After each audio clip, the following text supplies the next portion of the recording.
we are back with another Not So PG podcast. We had a real tearjerker on the last one. This one's going to be very different, as they all are. But today we have a very, very special guest. We have my good friend, Isaac Francis. Thanks for having me on, brother. Welcome. Another Too Hot to Handle member. Yep. And we're ready to go. I think you're only my third guest, fourth guest? I could be making stuff up. I don't know.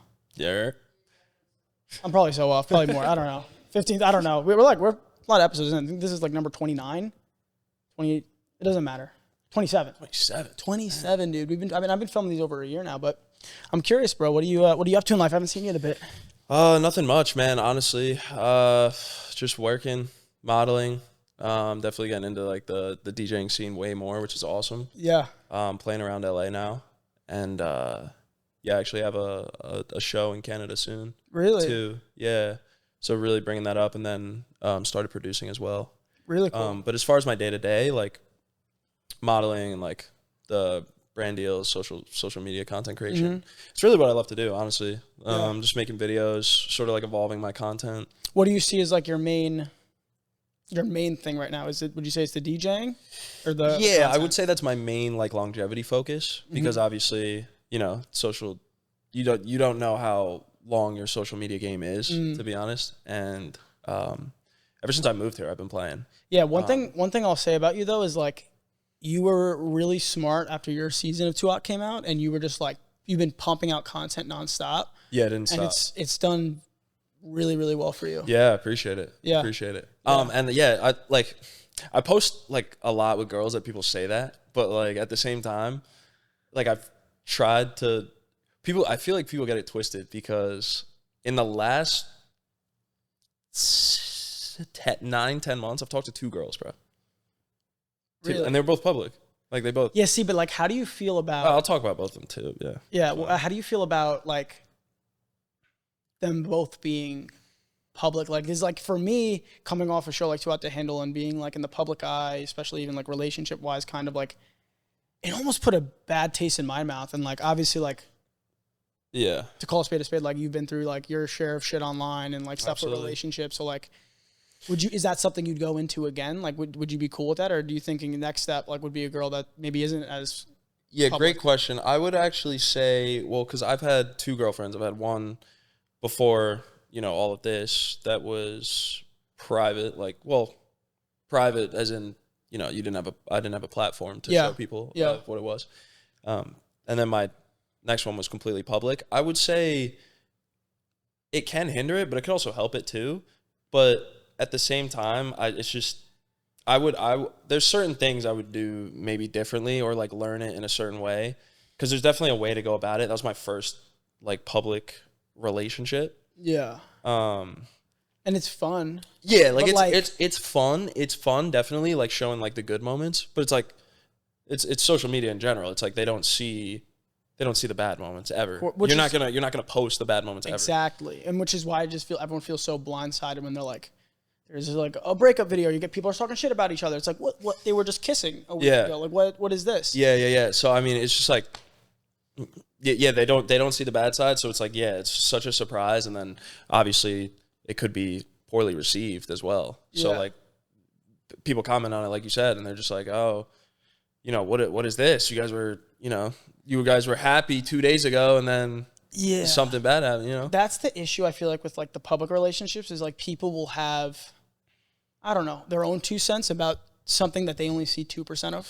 and I literally mean like 2% of. Yeah, like, and you had a public relationship at some point, right? Too? Yeah, pretty much. I mean, but yeah, it kind of, I don't know, that left a bad taste in my mouth. And like the only thing is like, I would say to really, really, if you are gonna do, I mean, you've done it twice as much as me, but like I would say to really trust and love the person you're doing with, and know that like work, or like, because you are involved in each other's work now. Your content is your work. Like, will never affect. Yeah, but I will say this, P. I did actually enjoy that to a point when your lives are like intertwined perfectly. Oh, like it's that, awesome. Yeah.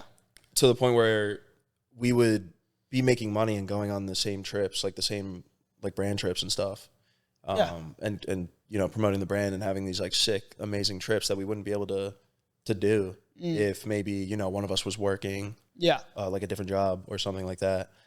So I actually like really valued like a lot of the like Mexico. We went to Mexico on a brand trip, and had a great time. It was amazing. And then, so I went. So what I've previously done, I would say in the last like 2 months, I've been traveling so much, bro.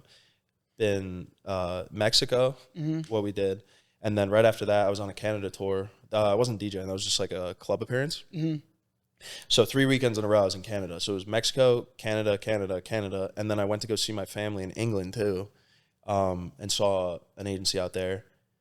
And then after that, I came back here, and now I'm going back home, and then to England again. Do you feel more or less motivated in a relationship versus out of, or like no difference at all? Like in terms of like work wise and like getting on your grind? I don't know, cause right after my relationship, I feel like I'm working the hardest I've ever worked in my life right now, personally. I don't know whether that's as a response to the way I just take, not feeling that great. Because you want to be busy. Yeah. I want to be busy. I don't want to sit around and think about things. Just think about it. Yeah, that doesn't do well for me. Now, I mean, I didn't know that. Like, I'm not gonna be outside of like have the relationship end and be like, oh, I can work really hard now. That's not how I think about it. But I would say I'm more motivated now. But again, not saying I wasn't motivated to do my work in the relationship. Moving forward, is there anything like, because like my biggest thing out of a relationship is like, I feel like there's a type of person that takes the lessons they learned from a previous relationship, heal, don't rush into anything too quick, and take that into the next relationship, right? Whether it's being less toxic, not talking about this, not asking about it, whatever. Yeah. And then there's people that like jump right into things and don't learn anything, and they're in a similar relationship a fucking month or a week later. Yeah. What do you feel like is the biggest lesson you've learned from the previous girl or even two relationships? Well, I would say, like I said, I've only had 2 girlfriends like in my entire life. Yeah. So I would say I definitely take it like very seriously. I would have to, at the end of my relationship, like take time to definitely wait for my next one. Like I said, even like, my supporters like ask me like, who are you talking to or whatever, girl. I'm not even in the same, like mental girls aren't even in my mental space right now, Yeah, because I'm a big proponent of not relationship hopping. Now, what do you think about like the other way around? Like, would you talk to a girl that was previously in a relationship? Yeah, I mean, it's tough because the longest relationship I was in was like, we were together for like a year and then broke up and then went on again for like 6 months. Just like a year and a half, like collectively. So I would say if it gets like past that, like 2, 3, 4, I don't really know. Maybe you can weigh in on it, like how long a break would be, like how long between. Yeah, correct. So regardless of that, though, I would say I'm very stern with like not involving exes at all. Like I make that very clear from the beginning, as far as like, I don't know, whatever it could be, bringing them up. I mean, it comes up in conversation. Like I'm not gonna be so strict to the point where it's like, don't talk about this person. But it's like I will make it very clear in my relationships that it's like it's a cutoff. It's like you're onto a new person. Yeah. That other person shouldn't even be a thought at all. Yeah, which is like, I mean, people will call us crazy for saying that. You're like, you're going to think of this person you just dated for. And like, yes, but like, are you really moved on from someone if you're still thinking about them and talking about them on a weekly basis? It'll just bleed into your current relationship, like regardless, even if you don't mean harm by it. Yeah. So like, however someone deals with like a previous ex, it's like the only attention should be on A and B. It's like the girl and the guy. Anything else is just, to me, is irrelevant. And I would never bring up a previous ex in a relationship. Personally. Well, I don't think you'd want to, right? Like it's just not healthy. It's just not healthy. But like, dude, again, I think it's just a sign of you not being moved on. And I think that if you were to get into it, like, because for instance, I dated a girl for like 6-7 years ago. And when I first broke up with her and I was hooking up with new girls, like I always wanted to tell the story of the breakup. Yeah. Like, but it's cause I wasn't over her. Yeah. You know what I mean? It's cause I wasn't moved on. And there were plenty of girls that I could have seen myself dating at that time. But like, I don't want to say I was smart enough to know, but like I knew that like hopping into something, there was a big piece of myself I wasn't healing and I would be ignoring. Yeah. And I think that's what a lot of people miss. Another thing too is that, you know, like I said, if it comes up in conversation, like, oh, well, you know, you went on this trip a few years ago, and there was like, why'd you do that? Oh, I went with blah blah. Like that's like a normal bring up. But yeah, what I'm saying is, yeah, I just I don't care for like whatever. As soon as it gets past like the necessary reason to like tell the story or like the whatever, it's like, oh, as soon as you start commenting on like their character or like who they are, I'm like, you know, like I don't care. need to hear that. I don't. Yeah, I don't. Yeah. As soon as it's past like, oh, yeah, like I said, you go on a trip or do something, blah blah blah. I didn't even care. Yeah. I don't even know like what occurred because I just don't give a shit, honestly. Yeah. I think I couldn't care less. that's a good place to be. An issue I always had in relationships was like, I would want to know about the ex. And I don't think I'm there anymore. I'm definitely not, but like, I don't know if it came from like a place of insecurity, but like, I don't know. I think I would want to know about that person. Like, I feel like it's such a big part of your life and you were just with this person for so long. Like, what was the in and outs? Like, what was this person like to you? Were you so into this person? And I'd want to know why it ended. Yeah. Another thing is, and I'll actually support you on that, is because I think, I wouldn't say it's hindered me previously, but I would say that I should pay more attention to like a current partner's past. Yeah. I really try to like look, and I don't really mean that in a bad way. I meant like past like relation or like who they talk to or like who they've dated in the past, more specifically, honestly. Yeah. And just sort of like, pay more attention to it. Cause I feel like once I like a person like a lot, I think I put up like, you know, I'm just very like locked in on them for lack of a better term. But I think that's what I would learn in the future. I think like the issue with them talking shit about their ex is like, I knew a girl and she would talk shit about her current boyfriend to us while she was dating him. And I was like, I don't even know you that well. She was like, my boyfriend's a pussy. And I'm like, what? Like, what are you talking about?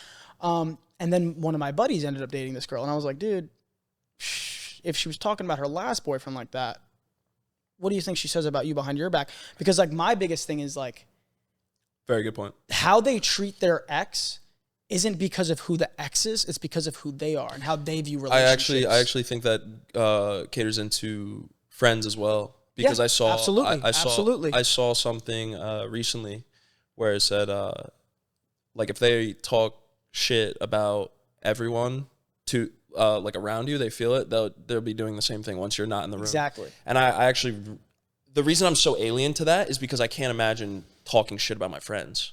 Yeah. I can't, that's just not in my nature at all. Like if I have a problem with you, I would just tell it to your face. I wouldn't like talk shit behind your back. Yeah. So yeah, I think that applies to relationships and friendships too, is that like which I'll probably pay more attention to in the future, I would say how they treat. But then again, you could also have it on a flip side where it's like something I've also learned is just being in LA and the way LA people treat each other is like my definition of best friend can be it's different than out here. Way different than someone else's definition of it's very different out here, dude. I've seen girls out here be like, she's my best friend, I love her, and then a week later she's like that fucking and bitch. And you're like, that perplexes me, bro. Like I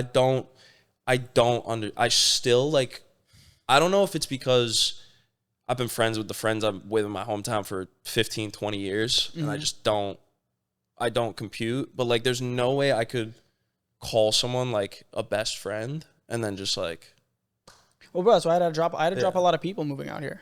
I'm sure you did too, dude. I had to drop a lot of fucking people because it's like, even if they don't talk shit about you, you'll meet people that'll play two sides.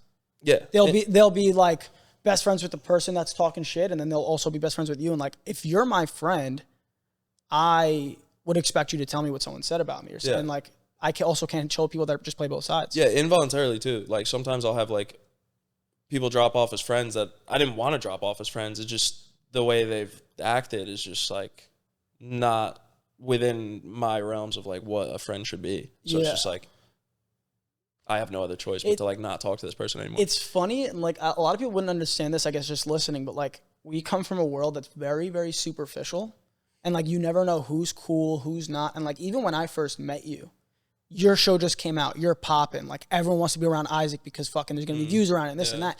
And like I met you in that phase, and like I remember being around you and there being a lot of guys and a lot of people like pushing shit on you, trying to like do shit with you.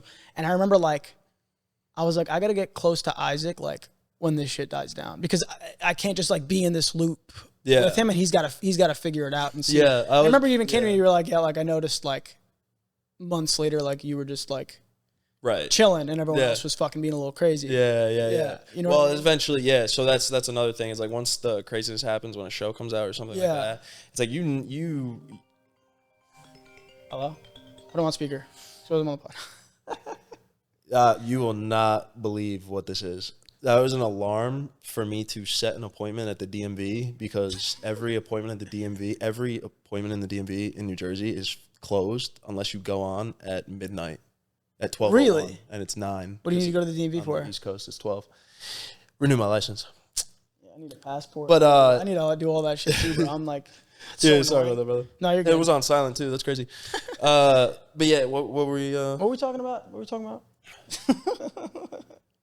That was good. Oh yeah, no, I got it. We're good. Yeah, no, I actually really appreciated that. But again, you only really learn when the craziness happens with the show, like yourself, how like things will pan out and stuff like that. Exactly.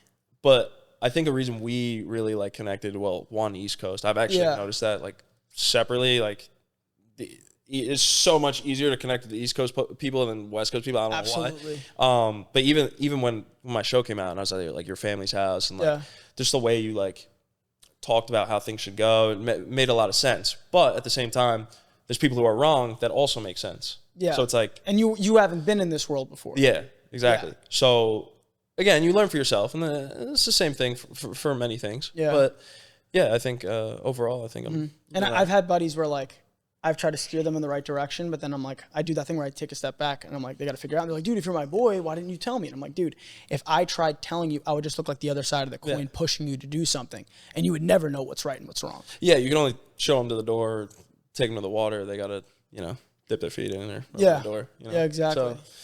So, Do you think your circle's grown since the beginning of you getting out here? It's like, because I see you picked up some new friends, but I also seen you drop some off. Like, yeah, I would say I'm very good at separating close friends with friends. Yeah. So I would say that's a very good trait of mine, is that I value the people that are very close to my circle, whether that be like who I hang out with day to day, or like who I do things with for fun, or just meet up, as opposed to like an acquaintance versus opposed to just seeing them at a party. Yeah. And the reason I actually learned that funny story is the way like promoters work out here. This is actually a funny story. It's just like the way that like they would be like your best friend. It's just fun. Like it's just, everyone knows how this is how promoters work. But like it would be like your best friend if you're like trying to get them in, or like your show just came out. Yeah, then, yeah. As soon as they like can't get you in, it's just like they don't even respond to their phone. And I was like, oh shit.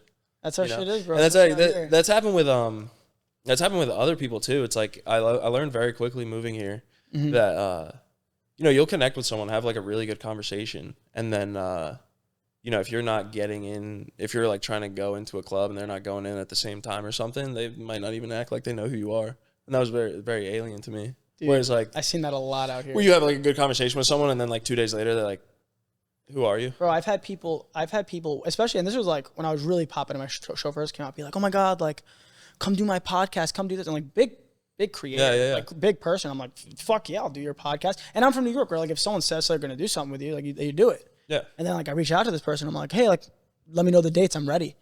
Don't answer. Yeah. Like, yeah, it's just interesting. Why even say that? Yeah. Why even say that? And like, I love you so much.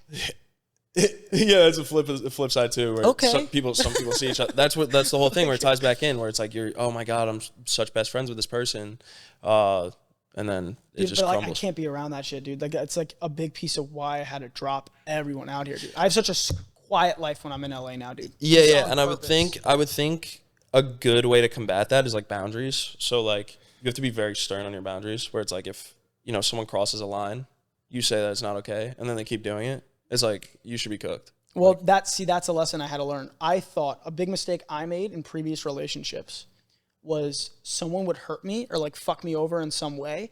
And I thought by being like, look, I caught you doing this.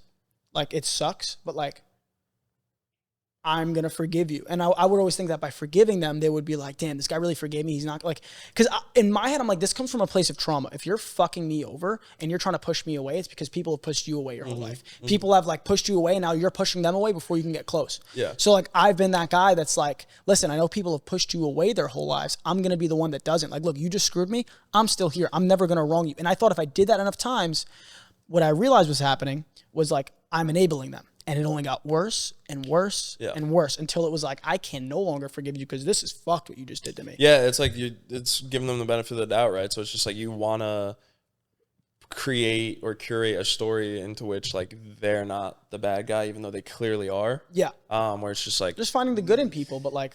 I try to do that all the time, bro. And while I think there's good in everyone, like some people are just too far gone, bro.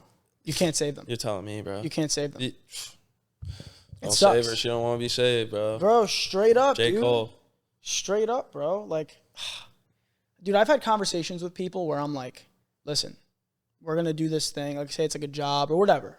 We're going to do this thing. Like, if shit ever looks like it's about to hit the fan, if it's too much for you, you come to me and we'll stop because I value our relationship or our friendship more than all this. Yeah, exactly. Oh my God, absolutely, yeah. And then shit's hitting the fan and like, there they are, like blowing it up. And you're like, yeah. what about that conversation? Yeah, like, what seriously, is this? seriously. Like, what are you talking about? I think that's actually a good point. Is that a way to actually have strong, healthy friendships and relationships in terms of intertwining it with social media is whether or not you would be, if social media was gone or like your platform was gone or people knowing about you guys being friends or partners, would you guys still be, good friends or a good partner without all the bullshit involved? Yeah. I think that's like a really good indicator of like whether or not it'll be like a good long-term friendship or relationship is whether or not, without that shit involved, would you guys still be cool? Yeah, exactly. And I think with, you and my other close friends, there's no doubt at all. But we also share like a common ground too. So like, Dre and Louie, for example, they were just at mine. We shared the same show together. So it's just like an experience. I think that's another common thing for friendships is like if you share an experience together. It ties you together, yeah. Yeah, that that you haven't shared with anyone else. I mean, it's just like, I don't really see that makes a lot of those sense. bonds breaking at all. Like we were talking earlier about like if someone talked about people badly, friends, boyfriends, do you think that, I didn't get to ask you this, do you think that also ties into like a current girlfriend or boyfriend talking about an ex to you badly? Do you think that's a red flag? If they talk shit on their ex? Yeah. Well, am I in the equation? Or no? Are you you're dating them. Oh. And they're talking shit about their ex. While I'm dating, no, that's unacceptable.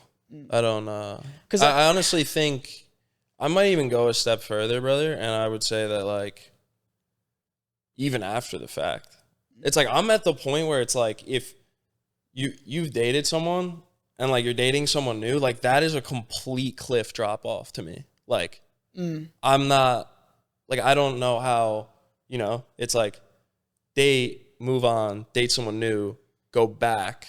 Yeah. That equation doesn't make sense to me at all. Yeah. But I mean, everyone's different. Like I said, I don't know. This is where I'm trying to find something where maybe it's because I'm not been in that situation. I don't know. But personally to me, it's like, especially when you make it like clear. Yeah. My reasoning. And I'm not like targeting anyone specifically. I'm just saying like, I hear you. I'm just saying like, to me, it's like, I've never brought on my ex to another ex. Like even for my example, yeah.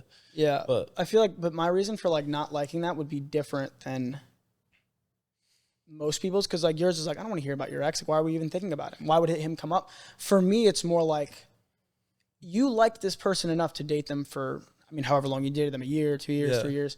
And it's like, if it was able to get to a point where now you could go and like speak very negatively about him, what's different about me? Because again, it goes back to that same thing of like, such a good point. It goes back to that same thing of like, I don't think the way they talk about people says so much about the person they're with, but it says more about them. They're the type of person that would do that. That's just my opinion. Obviously, like, someone will come to me with shit and be like, what if they fucking cheated on you? And like, that's different. And that's I like, would agree. But like, to go against somebody's entire character because you were like, they were a fucking loser, they did this all the time, they did it. It's like, all right, but like, that can 100% be you. Yeah. Without a doubt. Yes. Like, I will equate that 100%. If they are talking, you have complete full permission to be worried about their reaction to a previous relationship being the same as, the relationship now. So yeah, I mean, it's tough, but like I said, I think in the future I would take that into account more. For sure. Well, what do you think? So now that'll go into my other question. What do you think about people having a following or not talking about their exes online? I personally think going back and forth on social media negatively is for children. I don't like think that, I don't know. Have you? I don't. No. I just think it's childish. I could have. I don't think it's childish. And then also, I mean, I would say with like emotional people. I just think it's so negative. And it's like you're sharing information with a group of people and asking them to pick a side. Where it's like I'll relate me. If I came out with my side of a story about one of my exes, everyone would be like, wow, what a piece of shit. But I'm sure if any one of them came out with a story about me, I'm a piece of shit. Who's ended a relationship on good terms? Well, yeah. It depends what story you listen to. But the issue is, the way fans decide is like, who am I a bigger fan of? Yeah, for sure. That I like watching their 15-second video more. And it's like, that's why it's like, it's such a toxic realm. And it's one of the reasons I really don't fuck with reality TV anymore. I could get behind you with that. I think it's in the innate nature, like, that, again, if I have a problem with someone, I'm going to go to you directly. Whereas, like, I view going to social media with problems is like, sort of like telling another person. It's millions of people. I think it says a lot about you because it's like, you got to remember when someone goes online and try to talk shit about someone, unless this person did something so fucking horrific, it's like, I think it says more about you that you have that much anger in your heart that you want all these, like, you want to ruin this person. Because that's what you're doing. You're trying to ruin somebody's life when you post about them. You're trying to get 1 million people to go and hate them. Yeah. Which is like, if you want that to happen to someone that you just love for 3 years, exactly, that's crazy. Like, truly want them to, like, their life to be ruined. Yeah. Is like, it's crazy. Come on, it's petty as fuck. It says a lot more about the person. I have no more respect than for the people that, like, you find out, like, they got cheated on, they did something, and they move on with their life. Yeah. They are secure in themselves. They know what happened. Because, and again, I'll probably get shit for saying this, but it's like, you got to remember, what do you see when you see someone post something about an ex that they don't like? That's their fucking revenge. And I'm a Christian. I'm big against revenge. I think only the man upstairs is revenge is for him. Yeah. And I think if you are trying to put out negative energy about somebody else, and you see it time and time again, these people that do it, guys, girls, whoever, you always see it come back to bite them. And I think that's karma. That's the universe playing its course, the yin and the yang. Yeah. What you put out comes back to you. So if you go and you're talking shit about people, my belief is it's going to come right back to you. Yeah, and I'll give another caveat too. I actually, just to give play devil's advocate, I would say that, like, emotional people that, they don't, if they were to, like, talk shit on their ex, maybe they don't realize, like, they'll justify in their head and be like, well, it's because this person is, bad or whatever. And they don't realize that it's actually taking up, like, real estate in their head by talk. It's not as simple as, like, oh, I'm talking shit about them, so it doesn't matter. It's more like, well, no, it doesn't even matter if you were talking shit or talking happily about them. It's the fact that it has mental real estate in your head at all is the way I think of it, where it's like even though you clearly you're still fucking thinking about me. Exactly. Here you are a month later. It's like they don't want to like sit. Some people just don't want to, like, take a step back and just be like, wait, why am I even giving them attention in the first place? I think it makes it harder to date in the future for them as well, for people that do that, because it's like, why? Again, I mean, if you're, I don't want to keep using the word smart because it's not about being smart, but, like, I don't know, looking at things like, for instance, I saw a girl on Instagram. She posted all her texts with some guy not even a big following. Decent, probably had like 10,000 followers. Yeah. But she was posting all of her texts with the guy with his name and everything. And and it was just him being like, hey, do you want to come to this like Justin Bieber event tonight? Like, I'll come pick you up at 10. Normal text, right? Like, obviously he likes her. He's hitting on her.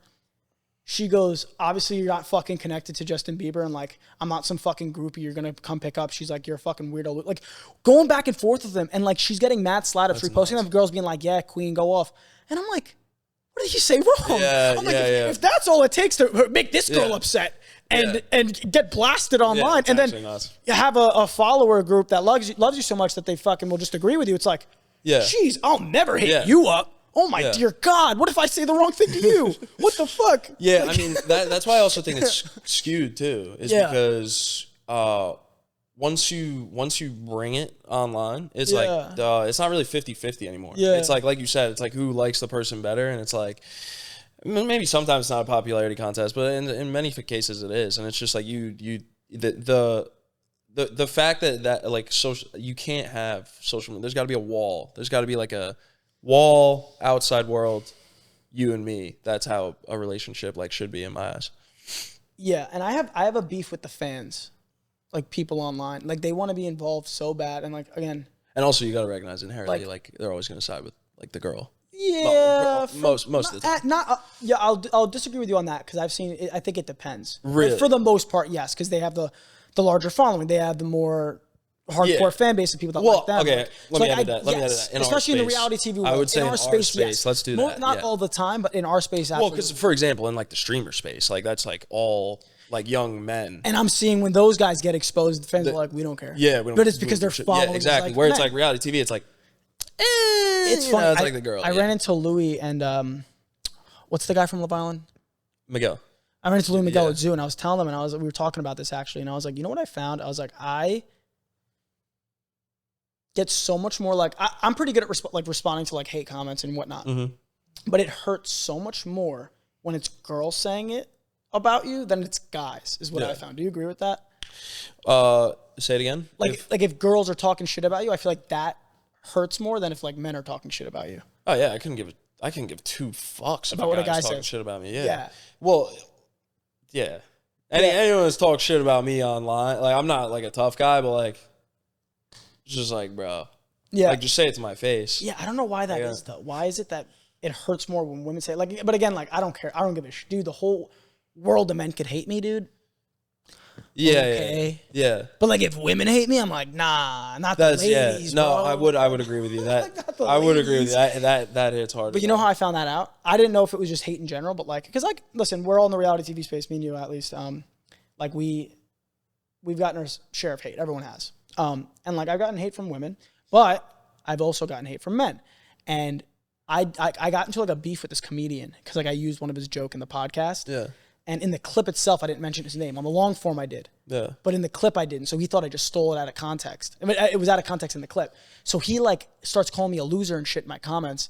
And I would have like easily tagged him or something if he was just like, hey, bro, it's my video. But he was talking shit. So I was like, fuck him, my video. Like, it's my joke now, bitch. Like, don't call me a bitch in my comments and now think I'm going to tag you. Screw you. Yeah. So he makes a whole video being like, this guy from Two Out the Handle freaking stole my joke. And like, bro, the influx of comments of people telling me to kill myself. But I thought it was funny. Like I was laughing. I was like, wait, why doesn't this bother me like at all? Yeah. People were like, this is gonna ruin your career. I was like, I'm not a comedian, dude. This isn't ruining my career because I stole a joke. And like, again, it was out of context because in the long form I mentioned him and was like, yo, he said this. But the clip, obviously I just put the joke. So the clip would perform well. Yeah. But yeah, dude. That made me realize I was like, oh, I don't give a shit that Hector from Texas just called me a bitch. Yeah. He told me to die. Like I don't. Okay. It's like, yeah. All right, bud. Yeah. I mean, yeah. Even with me, bro, I've like, you know, I started and still do start my career with social media, like off of hate. Like, I wouldn't say unintentionally. People are going to think I'm stupid if I say that. But I would say that like I've definitely built up like thick skin. I would say even more than most sometimes. Yeah. Just because like instantly in the limelight, like just the fact of how my show went is just like, bro, instantly parents, bro, they'll come up with anything. Like your parents didn't raise you right. Like, what are you doing? Like, you're a horrible person. Bro, like, off of like a snippet too, which is just like Dave Chappelle said it best. See, I'll quote the person this time, the comedian. Dave Chappelle said it best. It was so funny. He's like, being a celebrity now is like running the beach of Normandy, but like with a smile on your face. Because like you're so fucking terrified, like a bomb's gonna hit, someone's gonna say this, but like you got to do it the whole time with a smile. Yeah, I'm like, that is like the perfect way. Yeah. Like obviously it's extreme, but like that's like what explains it. Like, and that's what it feels like. I don't think people realize how terrifying it is today to be like in the limelight or even have a following. It's like you're like, and the worst part is when you see these like fan accounts or these people like start to expose people, like the people that expose Sketch, all of his past. Yeah, I'm like, which is also who's the asshole that like had these videos of him and was like, let me expose him. What do you get out of that other than like having hate in your heart and wanting to ruin someone's life? Mm-hmm. What do you get out of that? And like that, like again, that's my biggest beef with like fans and whatnot, like not having, I think it comes from them not having their own lives.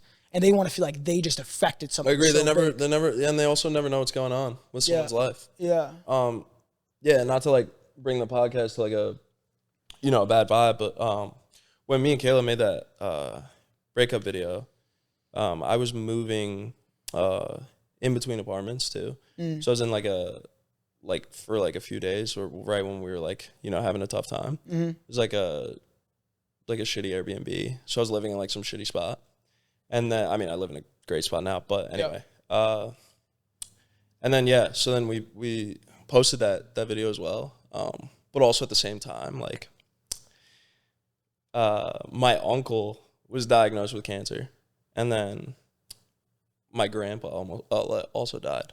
Dude, I didn't even know that. Yeah, I yeah. hear that, bro. Wow.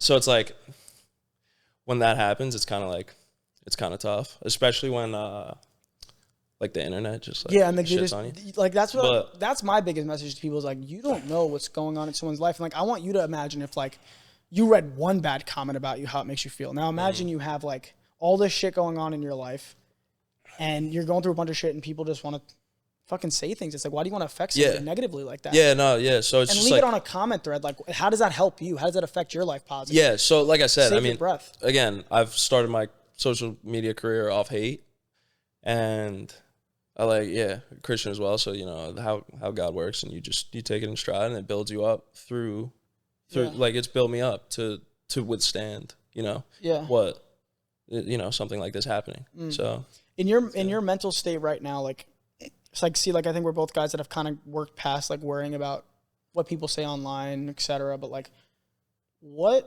the biggest piece of advice you'd give to like your younger self or someone that might be struggling right now with anxiety, depression?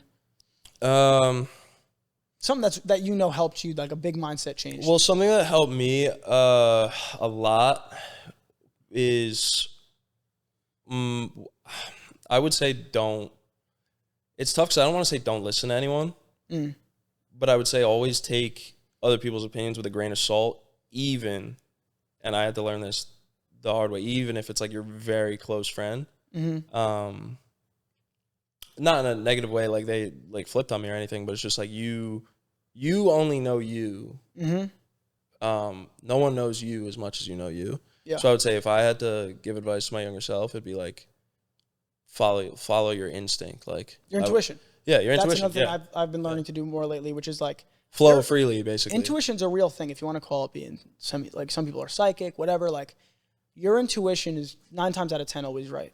Yeah. You gotta learn how to dial in and really feel what the right thing is to do. Because like again, 9 times out of 10 you know what it is.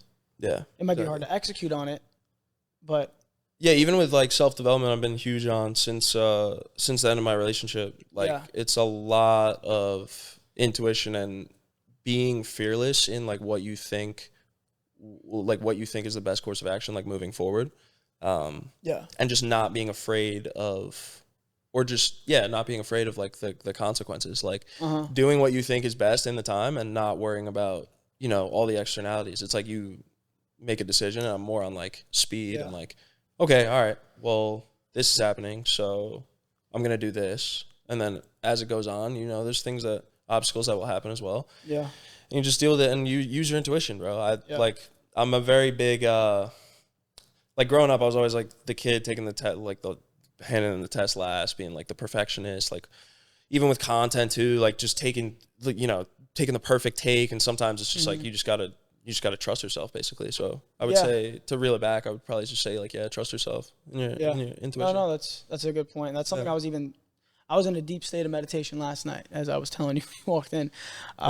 But I was meditating last night, and I was coming to that, like, learning how to hear my own intuition and like follow myself and stop being like, what's the answer, and just dialing in personally. But there was another message I got last night that I think mainly people in our space struggle with, because we have such highs and such low lows. Yeah. That is like, when's the next big thing? When, you know what I mean? Like, like, just 100%. tell me, God, when is it? I mean, I think even people at home go through that, where like they want to know when that big break is. When are they going to go make all this money? When are they going to get into the next job, move to the place they want to move? Yeah. And it's like, I got an answer last night that was actually so beautiful, and it changed how I think. And it was literally just last night. And it was basically saying, like, it's not that needing to know is going to help you in any way. And like, it was basically saying you don't need to know. And the way it explained it is how the universe actually works, how God actually works. And it felt like God told me this. He was like, he said exactly this. This is what I heard in my head. I wouldn't want to ruin the surprise. So the way I felt was like, it's like, say your best friend who loves you got you a gift on your birthday. Or you can be like, dude, tell me what it is. Yeah. He's going to be like, dude, wait, I love you so much. I got you the perfect gift, and it's made exactly for you. And when you get it, it'll be the perfect timing. And you're going to realize how perfect it was for you because of how much I know you and how much I care about you. And I understood that on such a deeper level that through the rest of this meditation, because a lot of time I'm like, God, tell me, like, when is that thing I've been waiting for going to hit? Tell me now. Like, I just want to know. And he was like, I love you so much, I wouldn't want to ruin the surprise. Yeah. Yeah. And that was so beautiful to me. Yeah, I think that goes into this generation too. It's just like the scroll, like dopamine now. Like I need something now. And it's just like living in the moment. Yeah, it's living so in the far moment gone from us. Yeah, and it's just so far fetched now that like you have to adapt too. Like I had to rewire my brain at sometimes because scroll like. Bro, I've been bad too, bro. Scroll randomly, and it's just like 5 hours went by, and you're just like, I just was in a vortex. I think that also hurts your intuition, your ability to adapt and think about things, because your brain is just like, next video. Like, when you're doing that and you're so addicted to your cell phone, you don't have time to self-reflect, to think about things, because you're either doing something like work-wise, talking to someone, or you're scrolling. Yeah. So when do you have time to self-reflect? Yeah. When? No. You'll notice if you have like a designated period, like I'm going to put my phone down for 10 minutes during this time. Watch how much you have nothing else to do. Watch how much you start thinking about life. Watch how much you start being like, oh wait, I could do that. Yeah. And your life changes. That's why I think these phones are fucking killing people. Yeah, that's like it's a big thing. I have app limits on my phone too. I have app limits. What's that? App limits, like your like time on your apps. You have to like train your brain like a muscle. I really had to like hone in on that. It was like you train your brain with not being on the apps as much, writing, meditating, because again on the flip side, it's like you don't have immediate reward for that either. It's like you said, you want it now. Where I'm gonna write and journal a couple times a week. Like, what do I gain from it? It's not that. It's like the ability to have like clarity and just like be in the moment and think for yourself, like you said, where it's just like, yeah, you won't see an immediate impact, but it's like going to the gym. It's like you go to the gym for a week, you're not going to see a difference. You go to the gym consistently, slowly, the results will come out. Yeah. So I really like resonated with that. Like I said, I've just been more motivated in my life than I ever have been, honestly. So yeah, I'm gonna keep striving for sure. That's good, dude. Do you think your relationship with God has strengthened? Because I know you and I off camera had a conversation where like you had an experience where you kind of came back to Christianity a bit. Like, how was that experience? Wasn't religious at all growing up. At all. My first time going to church was literally with my ex. Yeah. It was my first time going to church. It was like 2 months ago. Oh, with this recent ex? Yeah. Oh, she's religious as well. I wouldn't say that, but she goes to church. I don't know. But you gotta believe something to be in church. Yeah. But my point is that that was the first time going to church. I'm not really religious, and I think it's been stronger than it ever has been. Is my relationship to God too, and I had we could say I had that mushroom trip. I don't do mushrooms that much, but I had that like very intense mushroom trip the one time, and I just like saw God, and I'm completely. Why'd you take mushrooms? Who told you to take mushrooms? This guy. This guy. I don't know if it's a bad thing or. Yeah, terrible influence, Pete. Terrible influence. No. That's part of. That's part of the reason why I love you, though, bro. You're a very big thinker. I'm very big on like logical thinking. And, I appreciate that. And I was excited to hear about your trip because I saw Jesus on mushrooms, and I don't even know if I told you that. No, I don't think you did. I don't think I told you that. And then you did them, and I was like, "What'd you see?" And you were like, "I saw Jesus," and I was like. Yeah. What are the odds of that? Yeah, what's he doing there for everybody? Like what? Yeah, so I think a mushroom trip. Yeah. But yeah, I journal I've been journaling to God for like over a year now. Really? Yeah, like a page. It won't be every day. It'll just be like whenever I pick it up again. I'll just go through phases. Huh? You pray often? Not much. I have more recently, but not as much. Yeah, I would say it's definitely gotten stronger too. It's just it's always something to work. Gives me something to work for and work towards. Yeah. And there was actually a thing I saw. I forget who said it, but it's like even if you don't believe God is real, it's like the fact that you can act in a way for God will make him real. And what do I mean by that? I mean like if you journal to God even though you don't think he's real, and then it's like you're actually training yourself to work for a purpose, and therefore like God is real regardless. It's because you're actually working for like something higher up that you don't know what for. So I that's what made me start. I was just like, I'm not religious. I wasn't like atheist or anything. Well, I was just like, what do you call it? Agnostic. Yeah, agnostic. Where it was just like I was just indifferent. I've never been to church. I'm never religious. But you believe now.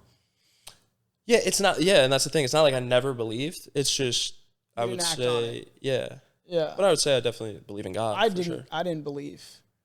Oh, at all. I grew up Catholic, but then I became an atheist because like for me, like you were just saying, like I'm a very logical thinker. Yeah. So like when I was younger, when I didn't have any proof of God, and I'm just seeing there's all this text, I'm like, odds are there's no God. Yeah. Odds are that's not real, right? Yeah. Like it just made sense. I was like, and it took me a while to get there because like you're scared to question, especially when you're brought up Catholic. So yeah, I was an atheist. I was an atheist for a while through like college, and like I was a devout atheist. Like I would convince Christians there was no God, and I was fucking doing a good job. Yeah. Like I was like I was like, you remember before you were born? They're like, no. I'm like, that's death, bud. Yeah. Not here. Bye. Like, and they were like, what? Oh my God. That would scare the shit out of people. But I was like, I think that's the truth. Like, I think it's sad. And I was upset about death too. But like, then I got to a point of just doing more research around even psychedelics and like understanding that, there's legitimate documents of us talking. I don't want to go into government shit. I don't know who's listening. If you fucking red dot on my chest, but like of like government, like people in the government, like having conversations with fucking entities, and then other people going in and getting the same information. I'm like, wait a second, what's that about? Yeah. So like that didn't fully bring me back to God, but that was like there's something else going on here.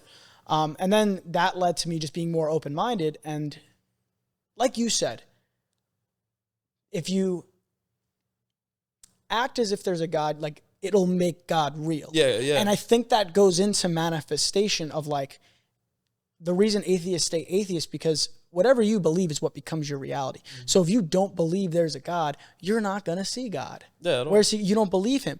It's like the paradox of you're so supported that even when you don't think you're supported in that. Mm-hmm.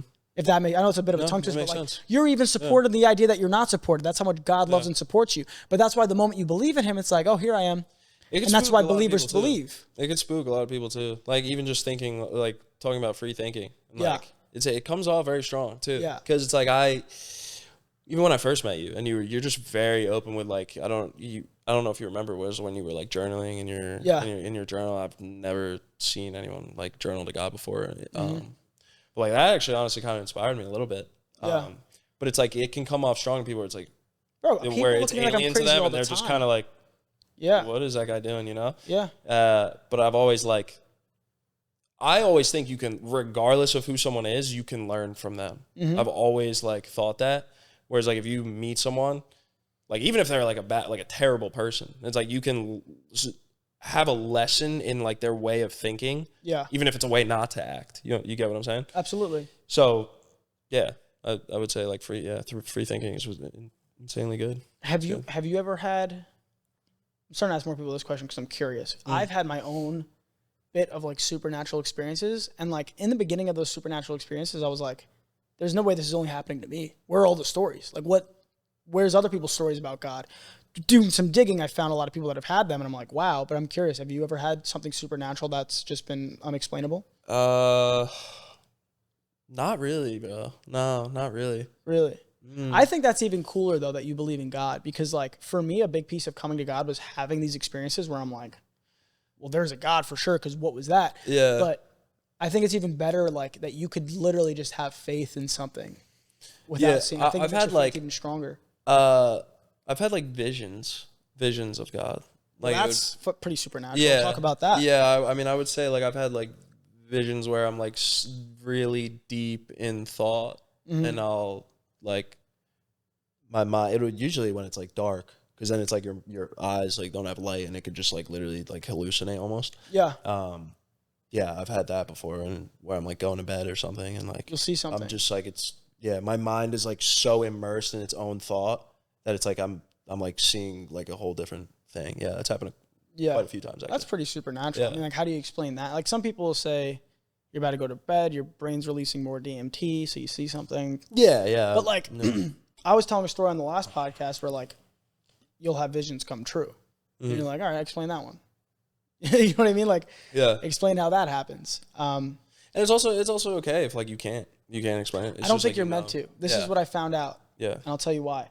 I was asking God, I don't remember how I got the answer, but I was asking God, I was like, I have these supernatural experiences. How does me telling someone these experiences and me saying them so genuinely because I know they're true, how does that not like convert someone? How does that not bring them back to God? And the answer I got made so much sense.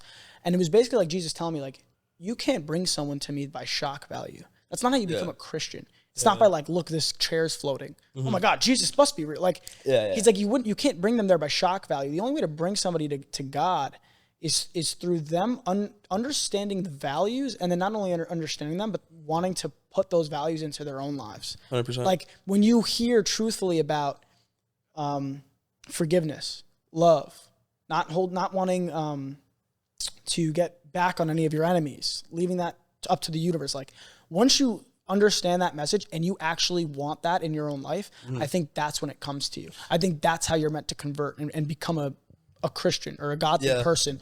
I don't think through shock value it's meant to happen. I don't think it would be allowed to happen. It's not how it is. Go through shock value, meaning what? Like I tell you this story about how I felt something touch me and I float.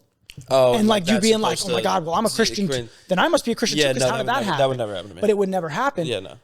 But the reason I got was because like God's like, you can't become a godly person because someone shocks you into it because they saw something supernatural. If that was the case, I'd show everybody something supernatural and they'd all be believers.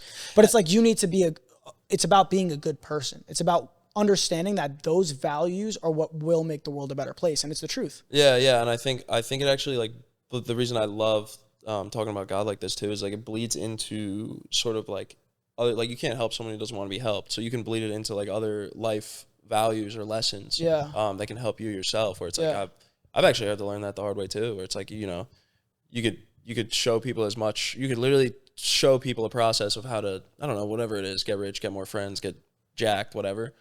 But if they don't want to help themselves, like like I said, if they don't want to believe, or if they don't want to have that within themselves to act within themselves to do something, You can't help them. yeah, there's absolutely nothing you could do. And it actually would irk me a lot. It would irk me a lot that I would have like friends that just, you know, you don't want to see, you want to see your friends in the best light, you know what I'm saying? So there's times that, you know, just had people, and whether they're not like close friends or not, it's just in general, it's just like, bro, like even on social media too, like it's all intertwined. It was like, bro, like how do you get that physique, this and that, blah, blah. It's like, all right, do this, this, this, and this. You'll have this by, I could say in 6 months, you'll be. I know so many people like that. Yeah. Where I'm like, just do this. They don't do it. Every time. Yeah. So I think that ties back into God and what you were saying. Let me it's ask just you like a question. Yeah. Have you forgiven everyone in your life that's done you wrong? No. Why do you think that is? Do you think they don't deserve it, or do you think you haven't been able to get yourself to do that? I don't think they deserve it, no. Well, And the reason being, I'll touch on it a little bit. I had an old roommate who just didn't, long story short, just didn't pay rent. Yeah. Like he just didn't pay any rent. He was very ungrateful about it. And I think that something that got mixed up is that I don't actually, and there was a point where, you start thinking like, oh, is he going to run off with not paying rent and just like go move out and shit? So it was getting serious. Yeah. But aside from that, regardless of that, it wasn't the act of like the fact that he owed me thousands of dollars. It was more the fact that like the attitude of it. And it was like he didn't give a that's why I don't think like that person like would deserve forgiveness. It's just because like the way you go about it, where it'd be like, yo, you got to do this for me, or like it doesn't take that. And that also ties into what I said at the beginning of the podcast, where it's like your friends, what you consider values that a friend would do. Like if I was in that situation, I'd be like, bro, listen, like I'm really sorry, this and that. Like I can't, please understand. Like it's coming from a place of what lane you're in. Yeah. And it's like when it's not like that, and it's like I don't really. I guess maybe it's just because I wasn't treated the same way I would treat them, but no, I haven't forgiven him. I don't want to justify him or what like anybody else has done in your life, but a piece of advice I can give, like we're talking about giving people advice, piece of advice I can give you, especially as a fellow Christian, is to forgive him. Because something a lot of people don't realize is forgiveness isn't for them. Does he deserve forgiveness? No. But nobody So why does. should he have it? Why should he have it? Because it's not for him, it's for you. It's to elevate your life. Because, let me ask you a question. Also, don't want to think I like think about this shit every day. Like No, not that you do. But I'm just saying. Like, let me ask you a question. That's the only thing I think every of. once in a while, be honest. What? Every once in a while, even if it's once every 3 months, do you think like, damn, that was fucked up what he did to me? Yeah. Probably like once every few months. The moment you forgive him, that thought is gone. And like you would think like, is that even that important? But it's like, even those things add up. That's just one of them. I think and it's negativity that doesn't need to be left in your mind. And I agree with that, but I also think it doesn't affect me. Like I don't. I'll tell you how, I don't physically care. I know it but does. then that'll also go up against what I said. It actually is mental real estate in my head. Unintentionally. Exactly. Yeah. And that comes from a place of not being able to forgive people. Because it's like, and the way I put it is this, like, he did something a bit extreme that you would never do. That's fucked up. Yeah. But listen, none of us are perfect. Something that I tell people all the time that they want to demonize people is like, we've all done people wrong. I've done shit that I'm like, damn, I probably don't deserve forgiveness for that either. But I know that I'm growing and then I'm a person and I would like forgiveness. Yeah. And it's like, you wouldn't do what he did to you, but it's like, if you would expect forgiveness for someone else because you know you're a better growing person, you should give that to somebody else as well.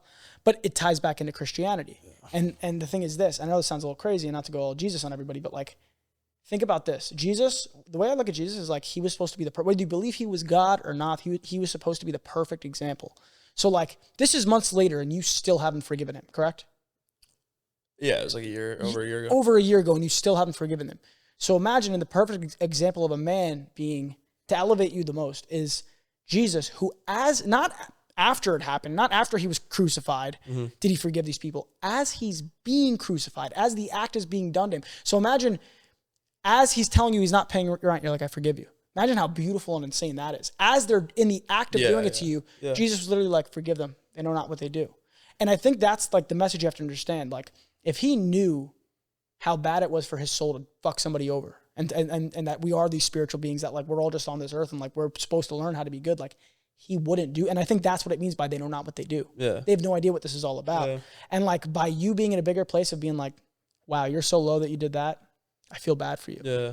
I forgive you. I really hope you stop doing it. Like that's how I look at things now. And I literally sat down one night and I forgave everybody in my life, dude, people that did not deserve it. Like, I would also say that's like the only one too. I can't think of another. Bro, I'm telling you, if you sit down and you just forgive him, dude, watch the supernatural shit that happens in your life. Yeah, but it elevates your frequency, bro. I will say that's probably the best response you could have gave, only because there's definitely times where, I've done something and or someone's done something to me and it's like you fully don't know the extent of that person's thinking and like how they're affected by something and why they think or act a certain way. Yeah. And and obviously there's boundaries to it, there's lines to it, but you know, I feel like at a certain point, yeah, you don't fully understand the other person. So I think you're right that yeah, you might have just changed my mind a little bit, but yeah, I would say you know, to may take some time to fully forgive, like whatever in for whoever and whatever situation it is. Mm-hmm. But yeah, once yeah, I think a good thing is a good statement that I've heard is that some people don't have to be right. They just want to be they just have to be heard. Yeah. Both people have to be heard as opposed to one person like being right. Yeah. And just because like someone hurt you in a certain way doesn't mean that that person has to be hurt the same amount or more as you.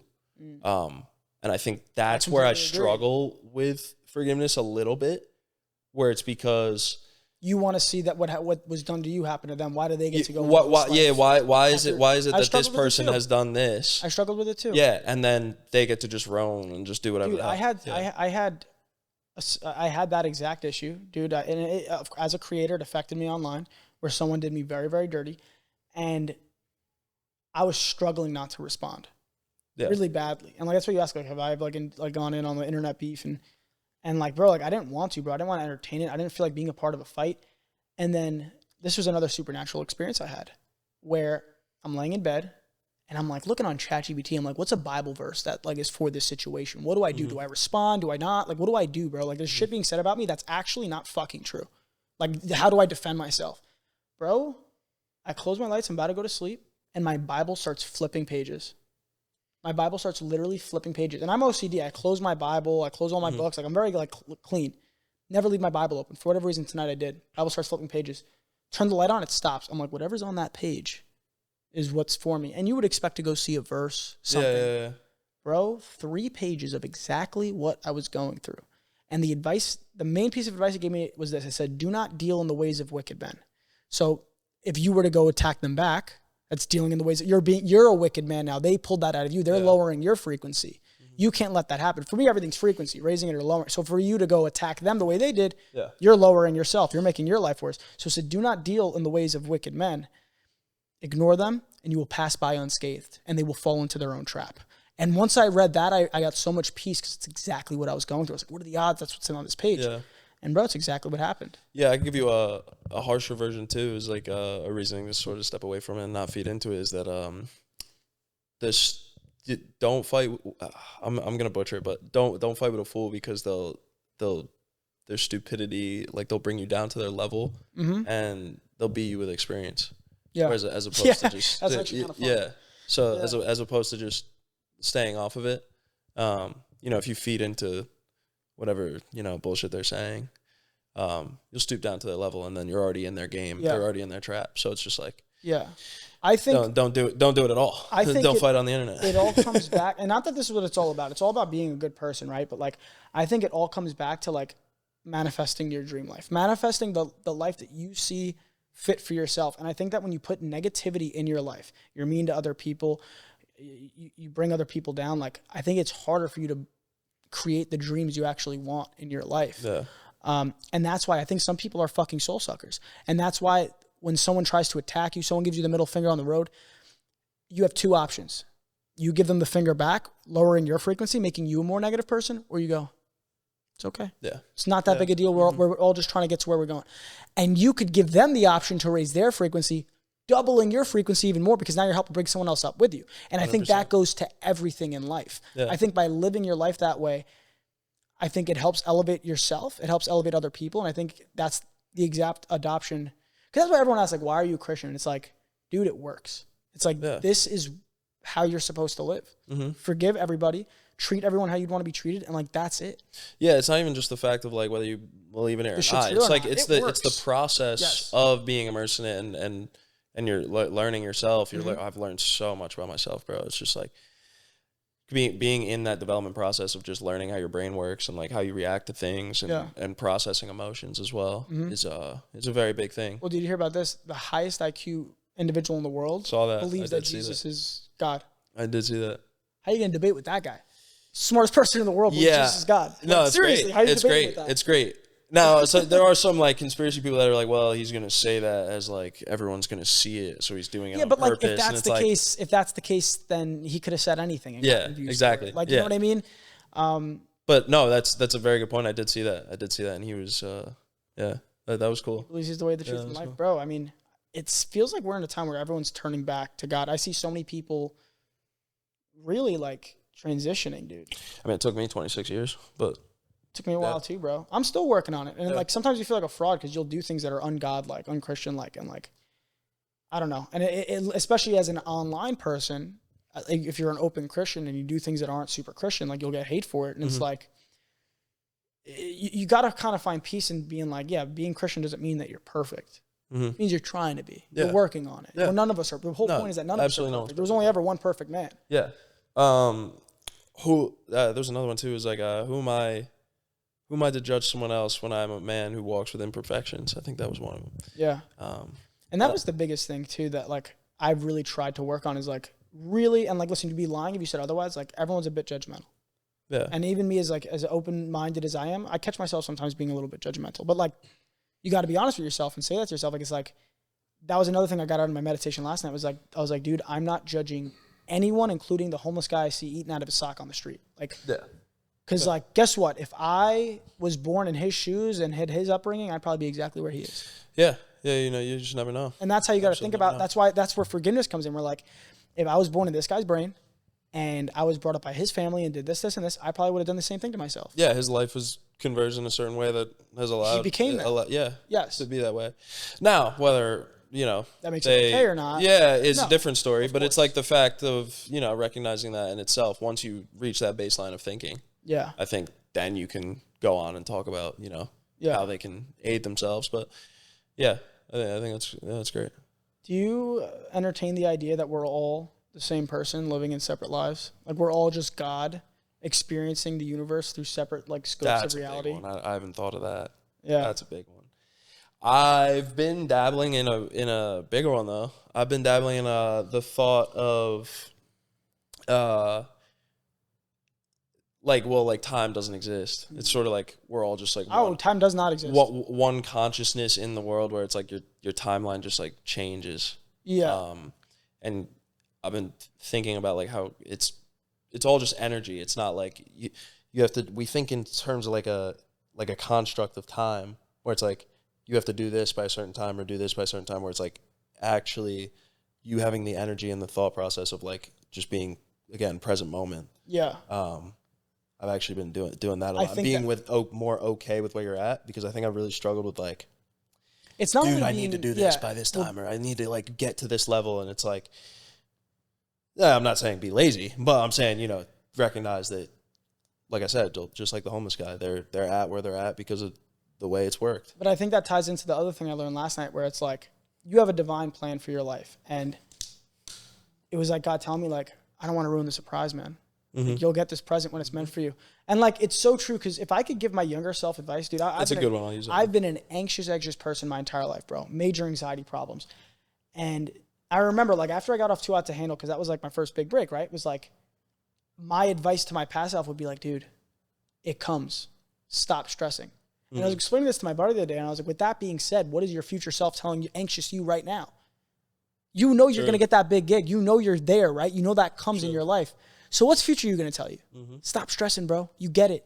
Yeah, there's another, I don't know if you listen to Alex Ramosi, but there was another one. There's another exercise that I think everyone should dabble in is you think of your 85-year-old self and think of you imagine you are them looking back. I heard this. Now. Yeah, it's like a meditation where you basically imagine in the meditation that you're 85 years old, and that when you open your eyes, you're going to be living in your younger self, which is you now. Yeah. And to see how you'd go about your life, knowing you're actually 85, but you have a second chance exactly. here. How hard would you work? Yep. And I think that's a really cool one. Yeah, I've done that quite a few times since it's helped a lot. I haven't done it yet. I've heard it. It sounds really cool. Yeah, usually when my mind's racing or something like that, I'll usually go into like a meditation that helps too. Yeah, really like calm me down a little bit. I've actually been all the things we've said, I would say meditating has actually helped like the most. I would say. It's the biggest thing, dude. Yeah. It's so I important. don't know what it is. Sitting, again, my balcony's so nice, bro. You got it. Have you seen my place? Your new place? No. Nah, I'll come you check it out. Yeah, come check it out. Yeah. Yeah, sitting on my balcony, just wind, sitting down, taking it all in. Deep breaths. And yeah. Off the phone. Yeah, imagining yourself just as like a stream of consciousness, like in the world. What I do, it's great. What I meditate, my biggest one, it's from Joe Dispenza. And I imagine that I'm where I want to be. That is my dream life. Mm-hmm. And there's an energy to that. And once you feel that energy, you hold on to it. It's a real emotion. It's a real energy. And you take that into your day-to-day life.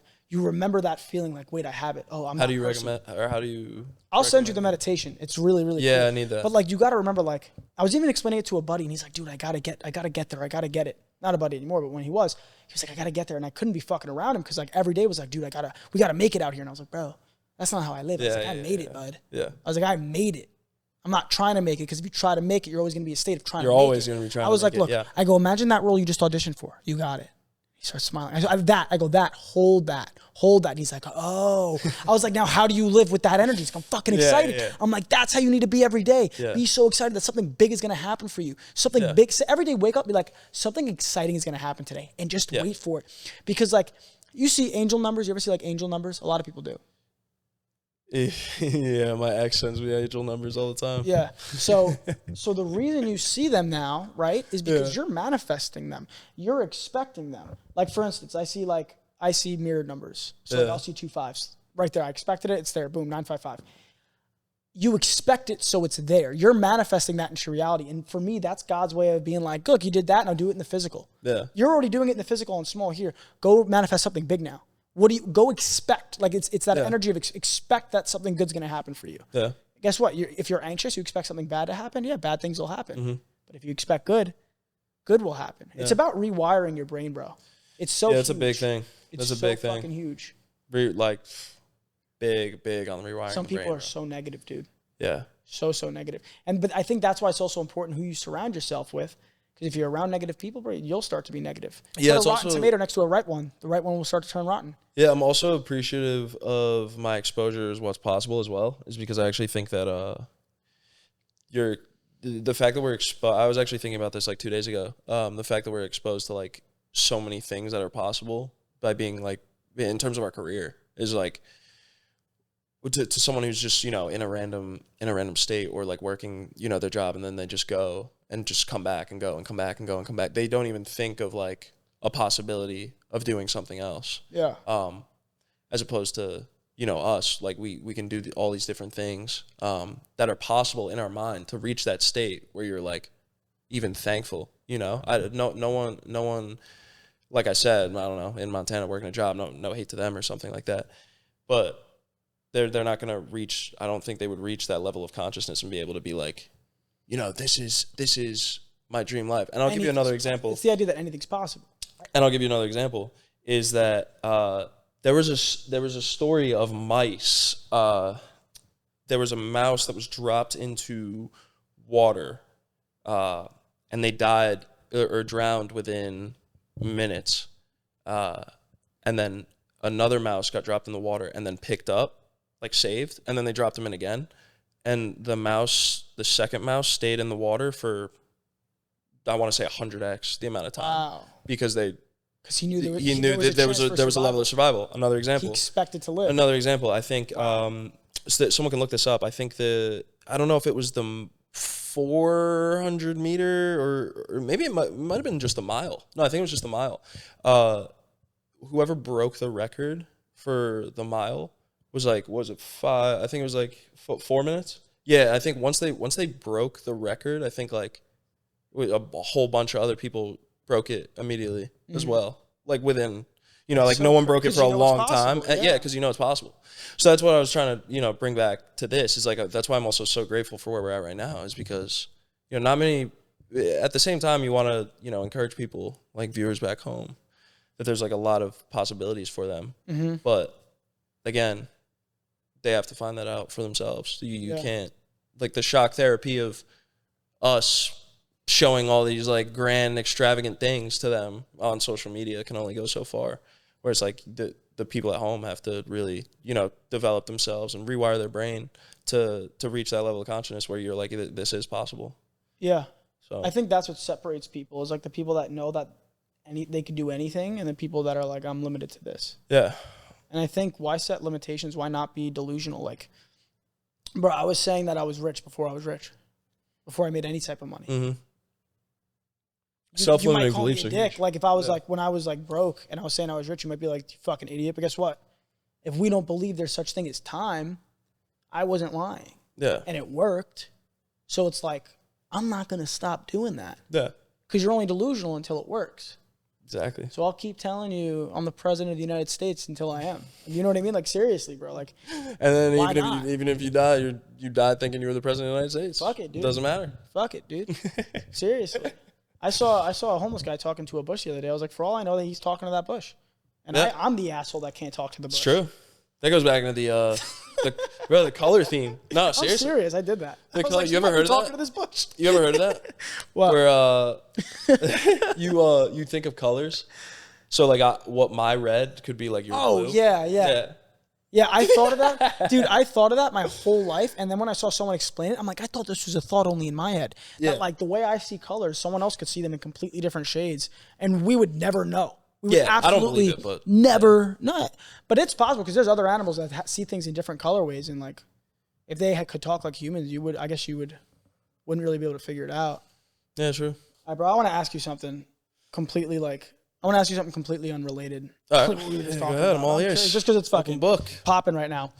And I'm curious what you would do. If we were on Too Hot, right? We're back on Too Hot to Handle. Yeah. And there's a girl that has a kid and you're talking to her, but she doesn't tell you. She like lets you build something with her first and then tells you she has the kid. How would you react to Not telling me immediately would make me more... Not talking about her having the kid would make me want to be with her less than her having the kid in general. So you're saying the fact that she kept it from you? Yeah. Not that she has a kid. Yeah. Well, because if I know immediately and then we can start talking in conversation with that in the back of my mind where it's like, okay, so this is how we're talking about relationships where it's like you're talking to someone about a relationship and how you view things when he has no idea you have a kid. Which so it's changes a whole It's not like you're wasting time, but it's like it's just a different state of thinking. I think it would just be much more productive to let him know. Early. Not outright be like, yo, I have a kid, but like yeah, because it's like when does she say it? Like when does she be like, I have a kid? I think it was like a few days. So it's sorta on the borderline. Yeah, I feel like she could have said it a little earlier. Well, yeah, she probably should have said it a little earlier. Me personally, I think I'd be like, oh, why didn't you just tell me sooner? But another thing, the fact that she delayed it makes it more of a big deal. The fact that we can talk about it like this makes it more of a big deal, as opposed to if she came with the energy of, oh, I have a kid, it's like Mom, it would have been less talked about. I just have one last question for you. You got a video posted of you by TMZ, and all the comments were just like kind of ripping because they were like, bro called TMZ. So like, I'm just curious, like what happened there? Okay. The story of the TMZ clip is I went to the premiere of Battle Camp. Yeah. And this girl comes up to me. This was before the clip happened. Yeah. She goes, hey, I'm from TMZ. Like, blah, blah, blah. I've never been approached by TMZ before. I don't know. Yeah. But she was like, I've seen, or I met you before. And I was like, what? Yeah. And then she's like, oh, like I met you like when your show came out. So I assumed we said hi like while my premiere was going on or something. Yeah. So I'm going to a Snapchat event. No, you've been to those. Those are cool. Yeah. And then she calls me up and she's like, I think I had it saved as like, or I don't want to say her name. Bleep out her name. But she calls me up and she's like, oh, like where are you at? I was like, oh, I'm going to a Snap event. Why? And she's like, oh, like we want you to talk about your relationship. Like with Kayla. Yeah. And I'm like, okay. I mean, it was like when we were going through like through some stuff.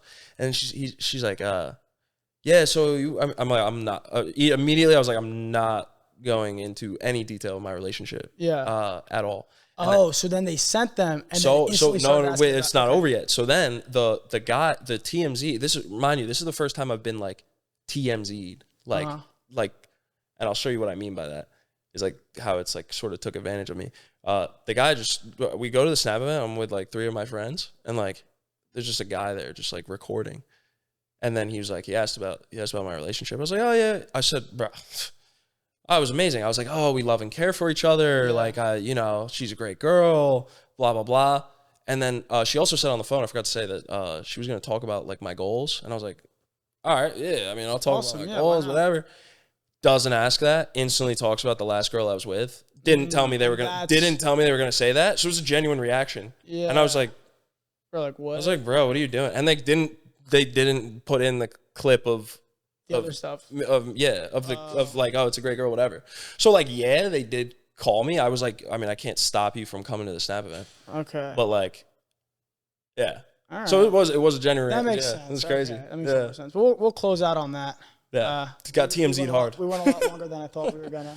But everybody, that has been Isaac. Tell us anything you have coming up soon where we could find you. Isaac, the one and only, the villain. I got a DJ show in Toronto, Canada, early August.